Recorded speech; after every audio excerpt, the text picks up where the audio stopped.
रोमांचक कहानी, हम जासूसी नहीं करेंगे। रोहन और हेमा ने स्कूल से आकर जैसे ही घर में प्रवेश किया कि बाहर के आंगन में एक चटाई पर दादाजी बैठे दिखे। उन्हें किसी काम में तल्लीन देखकर दोनों ठिठक कर वहीं रुक गए। हेमा ने कुछ कहना चाहा तो रोहन ने होठों पर अंगुली रखकर चुप रहने का इशारा किया। दोनों आंगन में रखी कार के पीछे छुपकर यह जानने का प्रयास करने लगे कि चटाई पर बैठे दादाजी आखिर क्या कर रहे हैं। उन्होंने ध्यान से देखा कि दादाजी ने डस्टबिन का कचरा एक अखबार के ऊपर पलट रखा है और उस कचरे में से कुछ सामान बीन बीन कर वे एक स्टील की प्लेट में रखते जा रहे हैं। डस्टबिन वहीं बगल में लुढ़की पड़ी है। हेमा ने धीरे से पूछा कि दादाजी यह क्या कर रहे हैं।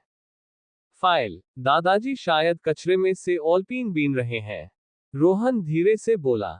स्टील की प्लेट में ऑलपीन गिरने से हल्की सी खन्ने की आवाज आ रही थी। फिर बच्चों ने देखा कि दादाजी पुरानी कापियों के फटे पन्ने भी उठाकर उनकी तह ठीक करके एक के ऊपर रखते जा रहे हैं।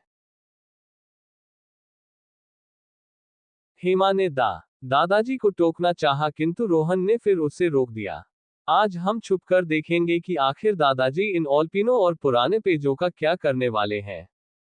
रोहन ने देखा कि दादाजी डस्टबिन के उस कचरे में से स्टेपलर पिन के बचे हुए टुकड़े भी प्लेट में रख रहे हैं।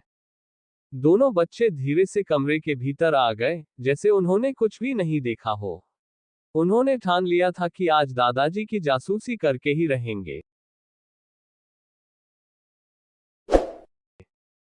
फाइल, भोजन के बाद दादाजी अपने कमरे में चले गए और पुरानी कापियों के फटे पुराने पन्नों को कैंची से काटकर सुडौल आकार देकर चौकोर बनाने में जुट गए। बच्चों ने बाहर की खिड़की में अपना अड्डा बना लिया था, जहां से दादाजी साफ दिखाई दे रहे थे। रोहन और हेमा इधर उधर की बातें करते रहे, कभी स्कूल की, कभी अपने अपने टीचर की, ताकि दादाजी को आभास न हो सके कि उन पर नजर रखी जा रही है। 1 घंटे के भीतर उन्होंने कागजों की छोटी छोटी 8-10 कापियां बना ली थी और स्टेपलर से पैक कर दिया था। कहीं कहीं ऑलपिनों का भी योग कर लिया था। दोनों बच्चे उत्सुक थे कि देखें दादाजी उन कापियों का क्या करते हैं। फटे पुराने कागज तो डस्टबिन से निकालकर नगर पालिका की कचरा गाड़ी में डालने के लिए होते हैं, फिर दादाजी ये कौन सा तमाशा कर रहे हैं। आज बच्चों की नजर सिर्फ दादाजी पर थी। वे दूसरे सभी काम कर तो रहे थे पर ध्यान रह रहकर दादाजी की तरफ जा रहा था।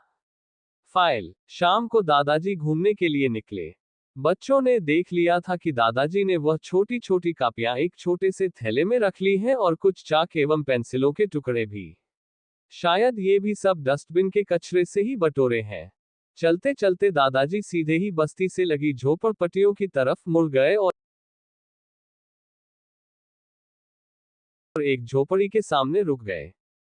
पहले से ही वहां उपस्थित 4-5 बच्चों ने उन्हें घेर लिया। दादाजी आ गए, दादाजी आ गए, कहते हुए उन्होंने अपने हाथ ऊपर कर दिए जैसे उनको पता हो कि दादाजी आज कुछ सामान बांटेंगे। दादाजी ने अपने थैले से कापियां निकाली और उन बच्चों को बांटने लगे और चाक और पेंसिलों के टुकड़े भी बच्चों को वितरित करने लगे। दादाजी हमें भी, दादाजी हमें भी, बच्चे हाथ बढ़ा बढ़ा कर चाक और पेंसिलें ले रहे थे। दादाजी हंसते हुए सामान बांटकर प्रसन्न हो रहे थे। अचानक रोहन और हेमा, जो उनका चुपके चुपके पीछा कर रहे थे, उनके सामने प्रकट हो गए। हेमा जोर से चिल्लाई दादाजी, रोहन भी जोर से चिल्लाया, दादाजी आप यहाँ क्या कर रहे हैं। दोनों को अचानक सामने पाकर दादाजी हतप्रभ रह गए। फिर ठहाका मारकर हंसने लगे। हाँ तो तुम लोग दादाजी का पीछा कर रहे थे। उन्होंने हंसते हंसते रोहन का कान पकड़ लिया। दादाजी हम लोग जानना चाहते थे कि आप कचरे में से क्या एकत्रित करते हैं और आज आपकी पोल खुल गई। दादाजी आप फटे पुराने कागज क्यों इकट्ठे करते हैं, ये कचरा तो बाहर फेंकना चाहिए। हेमा ने कहा। नहीं बेटी, दुनिया में प्रत्येक चीज की कीमत होती है। जो सामान हम बेकार समझकर फेंक देते हैं वह दुनिया के सैकड़ों हजारों बच्चों के काम आ सकता है। ऐसे कितने बच्चे हैं जो थोड़ा सा भी सामान बाजार से नहीं खरीद सकते। कहते हैं बूंद बूंद से सागर भर जाता है। ऐसे ही फेंके जाने वाले तथाकथित फालतू सामान से न जाने कितने बच्चों का भविष्य बन सकता है। एक एक ईंट जोड़कर मकान बनता है, तिनके तिनके से रस्सी बन जाती है, वह बड़े बड़े वजनी सामान को उठा लेती है। वैसे ही यह छोटे छोटे वेस्टेज देश दुनिया की बड़ी आबादी के काम आ सकते हैं। रोहन, तुमने जो कापियां गुस्से में फाड़ दी थी, उनको काम लायक बनाकर मैंने इन बच्चों में बांट दिया। देखो कितने खुश हैं ये बच्चे। स्टेपलर पिन के टुकड़े, चाक, पेंसिलें तुम लोग रोज फेंकते हो, देखो आज किसी के काम आ रही हैं। रोहन बोला, सॉरी दादाजी, हम लोग छोटे हैं, ये सब नहीं जानते, हमको माफ कर दो दादाजी। आगे से ऐसी गलती नहीं करेंगे। और हमारी जासूसी? जोर से हंसते हुए दादाजी ने पूछा। नहीं करेंगे, नहीं करेंगे, हम जासूसी नहीं करेंगे।